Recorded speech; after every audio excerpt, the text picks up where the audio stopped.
Fala galera, sejam muito bem-vindos. E hoje eu, Alex Leite, diretor aqui da live, tenho a honra de inaugurar a nossa parceria e bater um papo com a Grow Inkle. E nós vamos falar de um tema muito interessante, galera. Nós vamos falar de co-manufacturing e co-packing. A sua empresa já trabalha com isso? Ou ao menos sabe o que é isso? E para a gente bater o papo e conhecer esse novo universo para muita gente, apesar disso já existir, nós temos o founder da Grow Inkle. Seja muito bem-vindo. Vamos bater um papo e, obviamente, eu vou pedir para você se apresentar. Boa. Obrigado, Alex. Sou Rafael Tratkowski, fundador e CEO da Grow Inkle. Trabalhei por muitos anos comprava manufatura terceirizada, tinha que lançar produtos de uma forma rápida, sofria muito com isso. E hoje eu vou falar um pouquinho como fazer dessa vida, né, para quem precisa tanto contratar com manufacturing, ou para quem está na outra ponta, né, que era ofertar com manufacturing, co-packing, como fazer da vida deles, enfim, um pouco mais fácil e não ter que passar por tudo que eu passei nesses anos de experiência. Muito bom. Então, como um bom founder de uma startup, você, pelo que parece, já foi naquele método que eu chamaria tradicional. É horrível usar a palavra tradicional para startup, é justamente o contrário, mas que eu chamo de tradicional você nasceu e criou a startup para resolver uma dor. Assim Boa. surgem muitas startups, né? Sim. Que dor a Grow Inkle resolve? Boa. A principal dor que a gente resolve várias dores, né? Mas se for pegar uma, é ociosidade de produção. Perfeito. Para a indústria de bens de consumo rápido. Então, hoje no Brasil a gente tem, de acordo com os últimos dados da CNI, cerca de 31% da indústria de bens de consumo rápido, ou seja, alimentos, bebidas, cosméticos, fármacos, oral care, pet care, home care. 31% dessa indústria está ociosa e a gente precisa fazer alguma coisa para resolver isso. Beleza. Para ficar bem fácil, bem simples, eu sempre não precisa ser cliente. Eu vou inventar nomes bem populares e famosos no Brasil para nossa audiência sempre sacar o que é. Então vou inventar nomes aleatórios, né? Você é de Curitiba, não é isso? Isso mesmo. Por origem de Curitiba. Então vou pegar a empresa de Curitiba, como por exemplo, eu conheço bem o pessoal da Boticário. Vamos pegar a Boticário como exemplo. Então imagina lá, a Boticário tem a sua produção e eventualmente ela tem uma capacidade ociosa, ou seja, ela poderia ter produzir, vou inventar, 100 unidades do produto, só está produzindo 70, está sobrando 30 ali. É nesse momento que, para Boticário, você entra com a Grow Inkle, certo? Também. Isso. Também. Para a gente entender legal. Geralmente a grande indústria, ainda é um tabu para a grande indústria abrir as portas da sua fábrica para terceirizar para outros. Boa. Geralmente ela é quem está contratando ociosidade de uma menor indústria. Mais normal Então, é o Boticário emprestar, teoricamente, vamos chamar assim, subcontratar a sua fábrica dos 30 que sobrou para outro. Normalmente a Boticário vai usar o seu 100%, vai ter uma ociosidade lá, e ela quer aumentar um pouco a produção de mais perfumes e vai procurar alguém que pode fazer essa produção para ela.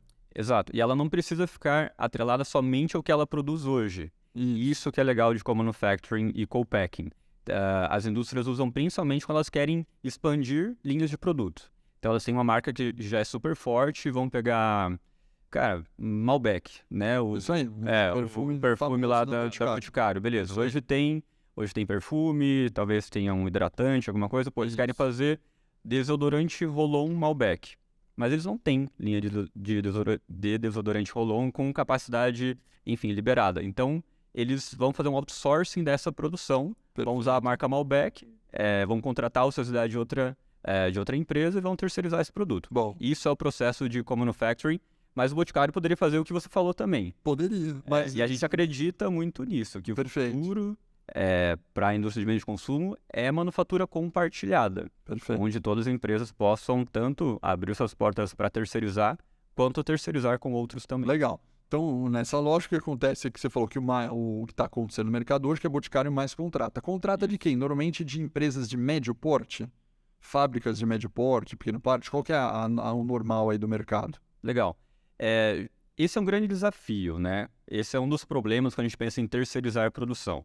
Então, a Boticário, por ser uma empresa já de muitos anos, com padrões de qualidade globais, né? Nesse caso, é o quarto maior, né, hub de cosméticos do mundo, o Boticário. Então, eles têm padrões de qualidade muito elevados. Isso vale para Boticário, vale para Nestlé, vale para Natura. Vamos falar os concorrentes, vamos falar quem está protegendo. Vai valer para Natura. Perfeito. E fora de cosméticos também. Vai valer para todas as outras. Exato. Então, eles têm padrões de qualidade muito altos, né? Então, o desafio geralmente é, poxa, se eu vou terceirizar a produção disso, eu não posso, só porque eu estou contratando uma linha terceirizada, abaixar o nível de qualidade. Perfeito. Né? Então, quando eles vão procurar um parceiro para terceirizar, tem que ser alguém que tenha um nível de qualidade muito parecido com o que eles têm dentro de casa. Qualidade mais certificação. Exato. Acho que é importante falar sobre isso. Então, por isso, devido ao alto padrão de qualidade, certificações são exigidos, geralmente eles não conseguem terceirizar para uma indústria muito pequena. Perfeito. Né? Mas não tem tanto a ver com o tamanho da indústria, mas sim padrões de...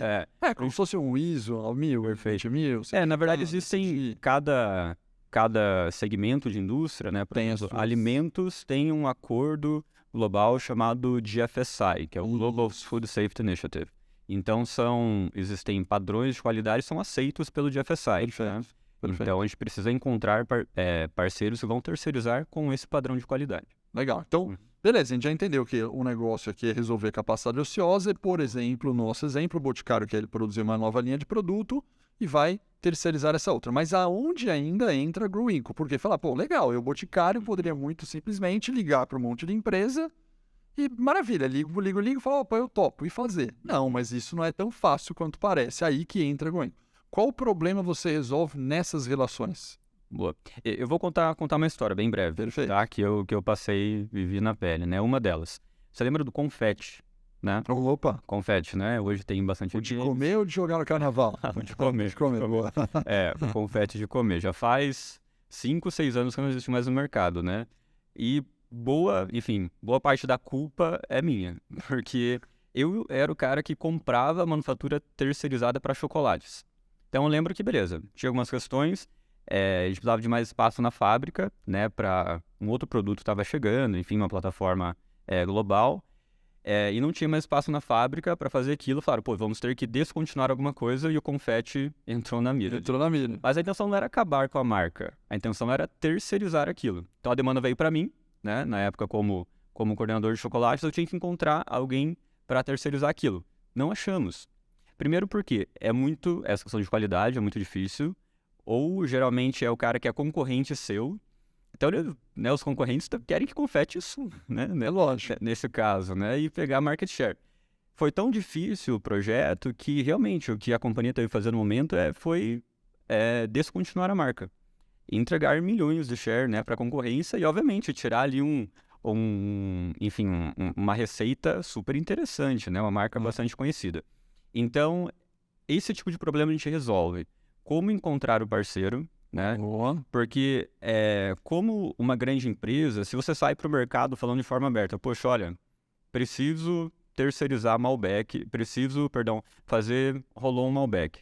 Você está soltando muita informação no mercado, então você fica muito limitado o número de players que você pode acessar. Então, dentro da plataforma, nós temos hoje o maior ecossistema de comanufaturadores do mundo, são mais de 120 mil indústrias dentro do nosso ecossistema, e lá dentro o comprador, né? Então, se eu tivesse a minha solução que eu tenho hoje, na época, eu entraria lá, cara, faria filtros de qualidade, quero uma empresa que tem equipamento lá, o equipamento que eu precisava, um drageador que girasse não sei como, com FSC 22000, né? Que é uma certificação X, que tivesse ali perto dos meus centros de distribuição, ou seja, N requisitos, né? Então, hoje você pode, na plataforma, fazer isso, compartilhar um projeto de forma confidencial com esse parceiro, a plataforma vai fazer toda a gestão dos NDAs. Isso também é uma coisa super interessante, porque antes, esse projeto, beleza, eu tinha lá 3, 4 players para falar, mas eu lembro que a gente tinha projeto que eu tinha que falar com 40 fornecedores. Só para eu assinar NDA com 40 fornecedores, demorava 2 meses. Hoje, em 10 minutos, você cria um projeto, dispara NDA para 40 fornecedores, os fornecedores vão assinar aquilo e só vão ter acesso ao seu projeto quando o NDA estiver assinado. Ou seja, a gente digitalizou todo esse processo, além de ter uma base enorme de co-packers e comanufaturadores. Não somente Brasil, né? Hoje nós somos uma solução global. Atendemos clientes em mais de 40 países já. Então, a gente tem uma base super, super legal nos Estados Unidos, uma base muito boa na Europa e, obviamente, uma base aqui muito, muito boa na América Latina. Isso também é interessante. Quando a gente pensa em terceirizar produção, aqui no Brasil, é um país continental, né? Então, é bem comum ficar dentro do Brasil ainda, né, as terceirizações. Mas você pega países menores, a gente atende muitos clientes na América Central, que às vezes não tem Não existe parque fabril para um determinado país. Exato. Então, a gente acaba desenvolvendo, né, esse ecossistema de forma regional para que a gente possa ter essa circulação de bens também. E onde tiver ociosidade, a gente busca e encontra para o nosso cliente como ele precisa.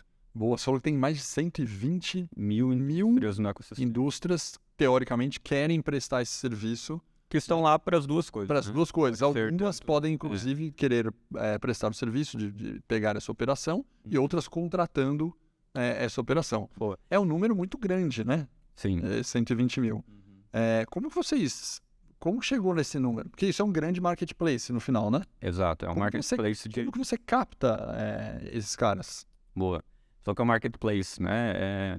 Eu acho que a melhor analogia, né, porque a gente faz realmente, nós somos o Airbnb das indústrias, né? Então, em vez de alugar quarto, você entra lá e aluga a ociosidade de produção. Como a gente consegue isso? Através de tecnologia, né? Somos uma empresa de tecnologia, então tudo que a gente faz é através, obviamente, de tecnologia, a nossa plataforma faz isso. Então, a gente consegue, né, hoje com o ChatGPT, né, o ChatGPT que a galera fala, o conceito de AI já está bem democratizado, né? Que é super legal. Faz um mês que a galera está entendendo na prática. Está entendendo na prática, né? Fazendo perguntinha lá, ele responde. Mas é basicamente isso. Ele varre a internet buscando, né, algumas informações específicas. Então, nós temos a nossa inteligência que faz isso, né? De forma automatizada. Então, nós varremos a internet para buscar indústrias específicas com certificados de qualidade específicos. Fora isso, nós temos acesso a todas as bases que são aceitas pelo GFSI, por exemplo, que para quem é da indústria de alimentos, sabe muito bem, né, o que é isso. Se você entrar na plataforma, não encontrar um fornecedor, se a tua empresa precisa de GFSI, não existe. Porque hoje nós temos acesso a 100% das indústrias que são cadastradas pelo GFSI, por exemplo. Perfeito. Então, o que antes o comprador fazia, cara, ou ele ia para o Google pesquisar alguma coisa, ou ele ia para a gôndola do supermercado, olhar a marca própria e olhar atrás. Cara, quem está fazendo essa marca aqui do Carrefour? Será que ele pode atender o meu projeto também?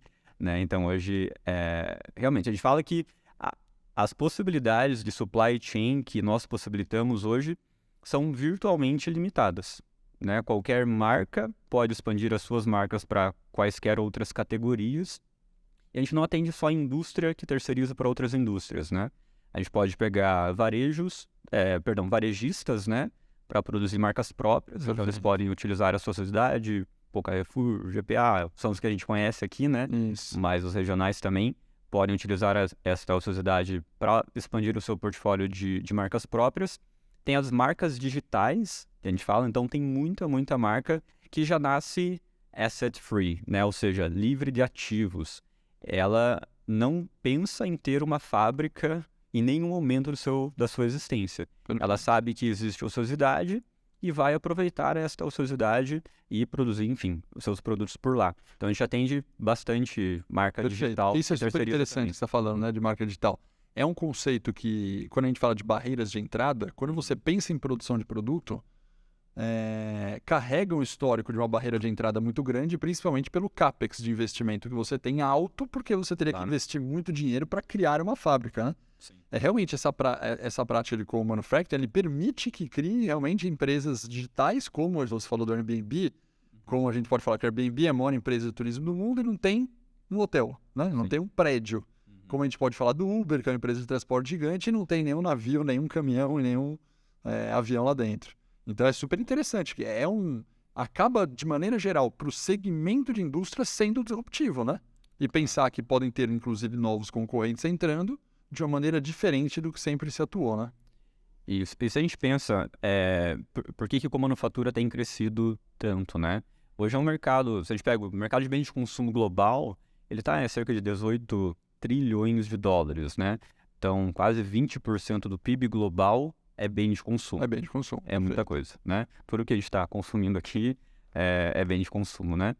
E claro que terceirização, se a gente pega alguns países, por exemplo, os Estados Unidos hoje, mais de 5% de tudo que é vendido de bem de consumo é feito através de empresas terceirizadas, e não eles próprios. Por que isso tem acontecido, né? Isso acontece no mundo inteiro. E Europa ainda mais, né? Porque varejo acaba puxando muito isso através de marcas próprias. Mas assim, a grande indústria, ao longo dos anos, ela adotou uma estratégia que deu muito certo, né? Que foi o conceito de economia de escala. Então, ela foi adquirindo marcas, consolidando produção numa fábrica gigante, né? E lançando produtos com uma margem, obviamente, melhor, né? Porque melhorava o custo de conversão, diluía custo fixo e tudo mais. Claro, não era só por conta de sinergias fabris, mas também de sinergias de produção. E super legal, isso funciona até hoje, mas eles criaram um problema, que eles não têm flexibilidade de produção. Então, vem uma demanda nova do consumidor, poxa, eu quero um alimento agora vegano, não pode ter contaminação com, né, nenhum produto de origem animal. Então, e não tem como você construir uma nova linha de produção ou uma nova fábrica para quaisquer novas demandas do consumidor. Perfeito. Né? E a gente não tem como prever também. É isso aí, não tem Claro, como. exato. Então, vou ficar construindo fábrica a todo momento? Não. Como manufatura, enfim, tem crescido por isso e vai continuar. Sabe que tem um outro top trend, assim, no segmento, não exatamente de produção, mas no segmento de supply, que é um conceito de logística elástica. Elastic Logistics, já ouviu falar ou não? Não. É a mesma coisa que o Common Factory maneira de dizer, mas a logística elástica é você propositalmente montar uma estrutura sua de logística que seja elástica. Vou dar exemplos, senão nunca as pessoas entendem. Você falou assim, puxa, mas eu já tenho, eu contrato numa empresa de caminhão, por exemplo, transporte rodoviário, se eu precisar eu peço, o cara aumenta meu frete. Tá bom, mas e o seu centro de distribuição, né? E suas ferramentas de armazenagem, e seu sistema de armazenagem, e o Pick-to-Light, todo o teu armazém, todo o seu CD, quanto CD em tal lugar. Aí você tem toda a questão de network design, né? Network design é você fazer a malha de roteirização, e a malha de onde está seu CD, e tem a fábrica, vai embutir imposto, né? Em tributo, vai ter uma taxa melhor que em outro lugar, e por aí vai. A lógica as pessoas acabam montando uma fábrica que vai ter o seu centro de distribuição, normalmente maximizando o máximo que aquilo pode produzir, mesmo que ele não vá usar tudo para logística. Então, traduzindo cara, para que eu vou armar um centro de distribuição para 80 se eu tenho a possibilidade de chegar em 100 em um ano? Na hora que você é um diretor que está montando o teu CD, você fala, não, cara, é muito custo, já vou montar meu CD para 100, claro, né? Mesmo que eu fique 80 agora, se expandir e vier mais linha do jeito que está prevendo, a gente aumenta o negócio. E o raciocínio sempre foi por essa linha, né? Porque o custo de criar um outro CD é muito grande. Na logística elástica, não. Fala, cara, vou criar meu CD para 80. Só que eu já vou contratar e deixar no meu network design 10 em tal lugar, 10 em tal lugar e 10 em tal lugar. E já vou, inclusive, rodar por esses 10 aqui. Mesmo que eu opere com 50 agora aqui, eu ponho 10, 10 e 10. Sim, vai fazendo gestão de risco também. Gestão de risco. E aí você já começa a sua logística sabendo o seguinte, cara, esse mês é Páscoa. Páscoa, vamos falar empresa de chocolate, só porque do confete, né? Sim. Cara, é Páscoa. Cara, Páscoa vai aumentar, o que eu faço? Eu vou acionar automaticamente, que já está no contrato, já está na minha operação, eu já trabalho com isso, e vai para 120. Cara, passou a Páscoa, desço para 80. Esse é o conceito de logística elástica que tem muito a ver, né, também com essa lógica de Common Factory. Você pensar escalável e maior e menor o tempo todo, né? Sim, tem esse benefício, né, de você não precisar ter um investimento tão alto, né? Isso, de não ter investimento, em partes fabris. De ter ativo. Mas tem outras coisas também, Alex, assim, que se você se apoia mais em manufatura compartilhada, que você traz de benefício para sua empresa, tá? Vou dar alguns exemplos. 3 exemplos, assim, que a gente vê na prática, assim, todos os dias, literalmente, dentro do nosso negócio. Primeiro deles e principalmente por usar uma plataforma digital para isso, né? Então, nesse processo que eu falei que hoje o comprador entra, cara, filtra, já manda o projeto e tudo mais, ele está salvando 40% pelo menos de tempo de lançamento de projeto, o que a gente fala de go-to-market.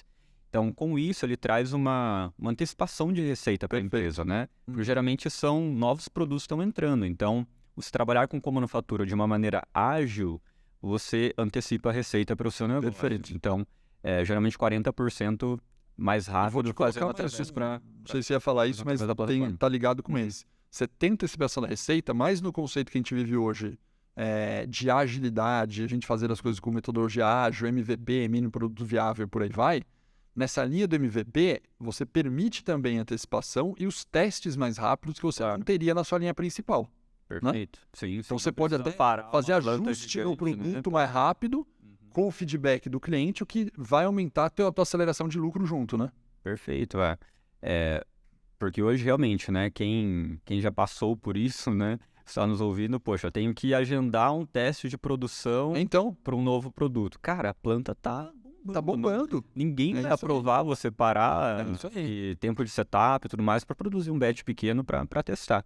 Sim. Com certeza, esse é Mas esse é um. esse é um benefício, antecipação de receita, boa Antecipação agilidade. de lucro. O segundo, você consegue também reduzir seu custo de conversão, principalmente usando uma solução digital. Porque, vamos pegar o exemplo do Brasil, né? Você quer produzir, cara, biscoito terceirizado. Dependendo do padrão de qualidade e tudo mais, você vai ter ali 2, 3 players no máximo que vão conseguir fazer o que vão conseguir terceirizar para uma Nestlé da vida, por exemplo. E às vezes eles sabem disso. Então, o que acontece? Quando existe menos competitividade, poxa, beleza, oferta e demanda. Oferta e demanda, lei. O preço, obviamente, o preço vai subir, né? Então, você trazendo os seus comanufaturadores para um ambiente digital, você melhora o seu custo de conversão da tua linha terceirizada, né? Porque geralmente, enfim, existem diferentes formas de negociar. Mas, então, o primeiro benefício, né, go to market, cara, 40% mais rápido. O segundo, melhora o teu custo de conversão, né, bastante, porque agora está gerando competitividade. Quem é de compras sabe que, poxa, né, o pilar básico ali para uma boa negociação é você ter um pool legal de fornecedores aprovados e poder, obviamente, né, trazer o leverage da negociação para o seu lado. Lógico. E não para o outro lado da mesa, né? Então, só com isso, beleza, mais um grande benefício. E eu posso pular para o terceiro? Lógico. Tá, beleza. Eu acho um terceiro que é super legal, relevante e também disruptivo, eu vejo, que a gente não encontrou nenhuma solução ainda que faça isso, é compra consorciada entre as empresas terceirizadas. Perfeito. Porque vamos pensar, quer ver, eu vou dar um caso sem falar o nome do cliente, mas era um cliente que ia lançar uma barra de nuts, terceirizar uma barra de nuts. E a empresa terceirizada, ela não comprava, sei lá, semente de girassol lá para esse novo produto. Ela não comprava, a empresa que estava terceirizando também não comprava. Ou seja, ninguém tinha volume para negociar o girassol. para a semente de girassol. O que a gente fez? Aí juntou vários co-packers do nosso networking que compram semente de girassol. A gente faz uma compra consorciada também pela plataforma, porque na plataforma, além dos co-packers, a gente acaba trazendo fornecedores de ingredientes e embalagem também. Justamente não só para momentos assim, mas sim, algumas outras coisas que a gente faz. Então a gente ajuda essa galera, a gente organiza eles através da plataforma, eles aí sim vão ter o lever de negociação e todo mundo sai ganhando, porque o fornecedor, beleza, vai fechar um volume maior, a empresa está contratando com o manufacturer, cara, baixou o preço dela, e o próprio Coman agora tem um contrato, obviamente, num preço legal também, então a gente acaba viabilizando o projeto através de compras consorciadas, tá? Então, são alguns dos benefícios, assim, que você tem, não só de comanufatura, mas por fazer comanufatura em um ambiente digital. Muito legal. E vamos também resolver uma dúvida que muita gente deve estar. Qual que é a diferença de co-manufacturing e co-packing? Legal. Para a galera não confundir os dois termos também. Boa. Quando você pensa em terceirizar a produção, você pode fazer... você pode ir lá na plataforma e contratar o produto final, que vai chegar na embalagem que você quer, no display que você quer, enfim, o SKU que você contrata. Ou você pode fazer uma parte do processo apenas. Né? A gente tem cliente, por exemplo, que precisa, cara, colocar uma cobertura de chocolate em algum produto. Poxa, beleza, isso é manufatura terceirizada, mas não é o processo completo. Geralmente, então, co-manufacturing pode ser tanto a entrega completa ou esses pedaços específicos de um processo, tá? Já o termo co-packing, ele tem a ver apenas com a embalagem. Isso. Né? Então, realmente, eu vou fazer o meu produto e vou mandar para alguém embalar. Por que isso é relevante? Vou dar outro exemplo. O mercado de food service. Né? Vamos pensar, também, fictício, né? Ferreiro com Nutella. Nutella, o volume maior beleza, é para o consumidor final. Mas tem muito restaurante que usa Nutella também. Deve de um balde, sei lá, de 10 quilos. Se a Ferreiro não tem capacidade para envasar Nutella de 10 quilos, ela vai achar um co-packer, ela vai mandar o Nutella a granel, ou sei lá, na apresentação que for, para um cara que vai apenas embalar aquele Nutella agora no balde de 5 quilos. Então isso é co-packing, quando você só tem o processo de envase personalizado. Perfeito. E você enxerga, não sei se você tem números, ou enxerga Brasil, mundo, qual que é o tamanho dessa ociosidade que existe hoje? Ela é grande, né? Ela é grande e depende muito da região, depende muito de questões econômicas, né? Perfeito. Hoje, o último dado que eu tinha visto da CNI, aqui no Brasil, 31% de ociosidade. Se a gente pega Estados Unidos, hoje está em 18%. 18%. Só que 18% é virtualmente um mercado na capacidade máxima, porque, obviamente, uma planta nunca vai estar 100% ocupada. E isso é interessante, né? Entender esses movimentos, né? E a gente consegue ajudar os dois lados. No mercado muito aquecido, onde faltam co-manufacturers, obviamente esses players se beneficiam da plataforma, e no mercado aqui no Brasil também, que por mais que tenha ociosidade, poxa, achar a ociosidade com os requisitos que eu preciso é um desafio. Então hoje, globalmente, a gente fez não existe um número global de ociosidade, tá? Exato. Então a gente fez beleza, pegamos alguma estimativa ali. Hoje estima em 25% de ociosidade global para a indústria de bens de consumo. Bom, e você às vezes também foca em descobrir onde é essa ociosidade, né? Sim. Isso aí você usa algoritmo para isso. Esses algoritmos, a gente pega bases regionais, né, de indústrias também, não só aqui eu falei CNI, né, sei lá, vários Estados Unidos tem dados do Fed, mas isso vai falar de um todo. De um todo, e mesmo bem de consumo é muita coisa. Então a gente consegue realmente se conectar com base, cara, do Minnesota, com a Federação da Indústria, né, enfim, dos estados aqui do Brasil, para entender também esses dados e onde a gente consegue ser mais assertivo para começar a buscar os parceiros para os nossos clientes. Perfeito. Quando você falou dos clientes, você separa, né? Você até falou de dois lados e tal, né? Você usa a palavra seek and solver, né? Para essas duas partes. Explica para a galera o que é o seek e o que é o solver. Legal. Os seekers são aqueles que estão buscando, né, alguma coisa dentro do nosso ecossistema. Então podem ser os seekers, né, grandes indústrias terceirizando, ou médias indústrias também, que a gente tem atendido hoje. Podem ser os varejistas, né, para marcas próprias, e pode ser as marcas digitais, né, ou DNVBs, enfim, cada um tem um acrônimo diferente para chamar. Mas os seekers geralmente são esses 4 perfis, assim, grande e média indústria, varejo e marcas digitais. Do outro lado, os solvers, nós temos quem faz co-manufatura, quem faz apenas co-packing, nós temos fornecedores de ingredientes, porque eles são bem importantes para viabilizar projeto, e também fornecedores de embalagens. Então, por isso a gente acaba chamando de seekers e solvers, porque eles englobam diferentes... não é só... não é só o co-pack, exato, existem diferentes parceiros, né? Então, quem busca e quem soluciona é o que a gente faz. Beleza. E aí, talvez muita gente falou, puxa, mas eu não tinha pensado que minha empresa podia fazer isso, né? Aí fala, bom, mas tudo tem um custo na vida, né? Claro. Qual que é o modelo de negócio que vocês trabalham para isso ficar legal? Porque, de novo, senão vai ter alguém que teve ideia aqui e falou, pô, legal, não sabia que tanto tinha mercado, de novo, vou eu procurar e ligar. Porque se você falar, pô, só vai ganhar tempo, fala tempo, trabalho de graça. Tem gente que tem essa, né, cara? Mas tem muita complexidade no negócio, né? Muita complexidade. Você citou, por exemplo, o NDA, você citou, por exemplo, encontrar as pessoas. Mas qual que é o modelo de negócio de vocês? Boa. Hoje nós somos, pro lado Seeker, nós somos SaaS, né? Ou seja, Software as a Service. É uma anuidade. Assim como você paga Netflix, Spotify mensalmente, você vai pagar a plataforma para encontrar esses co-manufaturadores, tá? E eu posso fazer quantos negócios eu quiser lá dentro? Pode fazer quantos negócios você quiser lá dentro.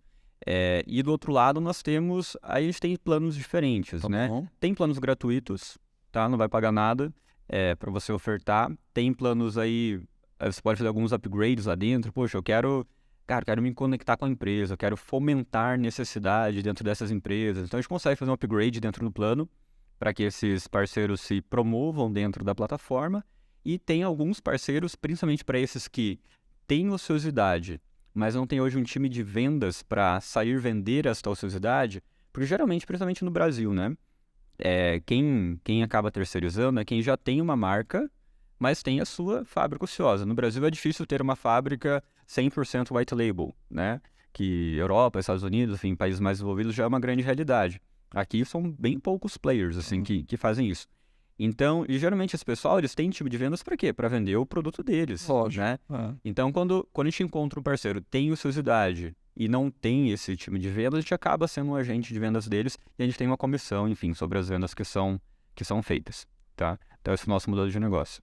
Muito bom. E um ROI, assim, ROI absurdo, tá? O ROI é absurdo. Um ROI absurdo. Do SIC e do Solver. Do SIC e dos dois, com certeza. Absurdo mesmo. Uhum. Os caras conseguem ter. É o que você falou, né? Essa antecipação de lucro, essa questão de teste, go-to-market, compra de consórcio consorciada, compra a grande escala. Tudo isso vai dando, no final das contas, vai gerando lucratividade, baixa custo. Sim. Cara, os cases, assim, por isso eu falo, é absurdo, chega a ser absurdo mesmo, os números que eu vou falar, né, cara? 8.000% de ROI, cara, quando pouco, enfim, 6.000% de ROI. Então, realmente, não é um baita investimento. Um baita investimento. Pra não falar outra coisa, né? Quase saiu aqui. Pode falar, não tem problema, né? Tem uma outra coisa que eu acredito que ajuda, né? A gente falou desses 3 aqui como elementos centrais, mas hoje está muito forte a questão de ESG, de sustentabilidade, né? Muito forte. Bastante.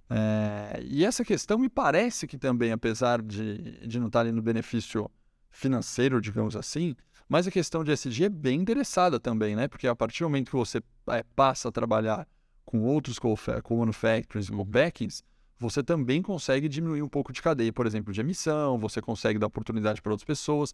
Vocês têm case, já estão trabalhando com isso, né, nesse sentido de ESG também? Uhum. Bastante, Alex. E que legal você tocou nesse assunto, porque claro, tudo que a gente faz tem que ter propósito também, né? Não só no que a gente faz, mas no como. E sou muito feliz, né, de estar numa empresa que a gente olha para os dois. Mas no que a gente faz, sendo, né, obviamente, bastante direto, justamente você falou, né? Então, plantas, enfim, você consolidar produção tem um efeito geralmente negativo para o ambiente, né? Você vai ter que percorrer distâncias maiores, né? Então, com manufatura, você consegue, enfim, espalhar um pouco a sua produção, talvez estar mais perto, né, do seu polo consumidor, né? Isso tem um impacto gigante em emissões de CO2. Isso pensando em sustentabilidade. A gente tem cada caso, assim, cara, muito, muito legal, assim, que nos dá um baita orgulho de, poxa, a gente conseguiu um projeto lá para uma indústria que estava ociosa. Cara, o cara abriu um turno a mais na planta dele, né? Abriu um turno a mais, contratou 80 pessoas a mais ali para aquele turno. E, claro, né, através de outros projetos também. Então, tem uma questão social, assim, muito legal. Assim, poxa, fábricas estavam talvez esquecidas ali, né? Perfeito. E a gente consegue, enfim, trazer realmente, né, reanimar aquilo. E, poxa, pensando em governança também. Aí vem a questão do digital, super importante, né? Cara, rastreabilidade, né? Poxa, quem são os fornecedores que estão comprando? Cara, a gente tem alguns reportes ali de sustentabilidade que a gente faz pela plataforma, de também diversidade, inclusão desses fornecedores. A gente tem selos, né, para isso dentro da plataforma também, beleza? É uma indústria, enfim, liderada por mulheres ou por algum grupo de minoria. Então a gente consegue também ter essas informações dentro da plataforma. Porque pode ser que, de repente, um seeker está procurando um solver que já tem ações de sustentabilidade ali, de ESG. E quando a gente fala de diversidade de fornecedores, eu sei que é um tema, né, que está bastante em alta. Quando a gente pensa em materiais indiretos, não é fácil, né, mas é um pouco mais fácil. Você consegue contratar uma empresa de serviço diversa mais fácil do que você contratar uma empresa que vai terceirizar a sua produção diversa, né? Então, a gente tem ajudado bastante, enfim, melhorar targets de diversidade de fornecedores para materiais diretos, que tem sido uma dor aí dos clientes também. Curiosidade nisso aí, você falou puxa, aumentou lá, aumentou o turno, etc. Uhum. Tem muitas possibilidades em cidades menores do que sair dos grandes centros com esse tipo de coisa ou não? Tem. E a gente acredita, tem indústrias com certeza, né, em lugares assim, menos, enfim, que não estão ali na prateleira do supermercado, mas atendem. São os grandes centros. Exato, não são os grandes centros, atendem. Isso pra gente vai ajudar também uma grande tendência que é o D2C, né, que é o Direct to Consumer. Perfeito. Para que, de novo, cara, a fábrica esteja perto do consumidor final. Perfeito. Que é o que você falou, a fábrica estar perto do consumidor final é bom para o consumidor final, é bom para a economia local, é bom para o transporte rodoviário, que no Brasil é majoritário, que vai transmitir, vai ter menos CO2, o produto vai chegar mais rápido, né? São coisas que aos poucos vão acontecendo.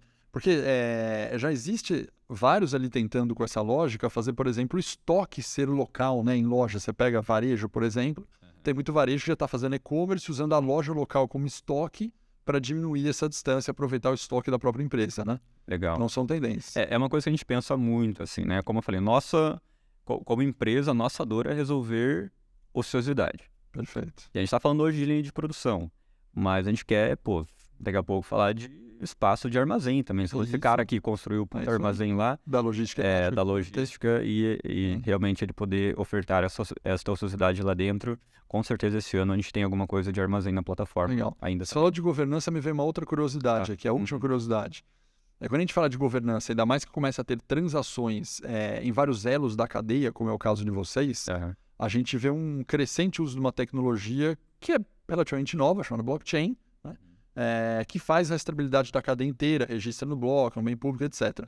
Vocês já usam, já estudam, pensam em usar? Como é que tá? Porque blockchain, justamente para o seu mercado, me parece um negócio muito atraente, é uma das coisas que o blockchain mais resolve, né? Boa. Pensamos sim, tá? Não é algo que já temos, assim, agora, mas, cara, a gente tem umas ideias super legais de, poxa, como a gente pode tokenizar a ociosidade de produção, por exemplo. Exatamente, né? Exatamente. A gente pode, por conta de rastreabilidade, por conta de N outros motivos também que são relevantes. Então, a gente tem bastante coisa legal aí no roadmap. Por enquanto, assim, realmente está trabalhando muito mais em AI do que blockchain. Perfeito. Né? Hoje, para a gente, AI é mais relevante do que blockchain, para ter essa base, realmente, continuar sendo não só a maior, mas a melhor base de comanufaturadores do mundo, né? Que já somos a maior, e ele só não fala que é a melhor porque, obviamente, seria utópico, cara, falar que toda a sociedade do mundo está dentro da nossa plataforma. Sim, né? Isso. Mas é para lá que a gente quer ir. Tá? Muito legal. Cara, muito obrigado, foi incrível o bate-papo e eu acho que a gente conseguiu responder, né? O co-manufacturing, o co-packing. Boa. E fazer no mínimo a galera pensar, se falar, puxa, será que realmente a minha empresa já trabalha com isso? E quando que eu deveria começar a colocar isso como opção de negócio para gerar mais lucratividade, aumentar a sustentabilidade, gerar emissão menores e tudo que pode levar com ROI, né? Vai que tem um ROI de 8.000%, né? Quem não quer um negócio desse, com certeza. É um investimento. Muito obrigado. Galera, abraço e até o próximo bate-papo aqui, Grow Inco. Valeu. Obrigado, Alex.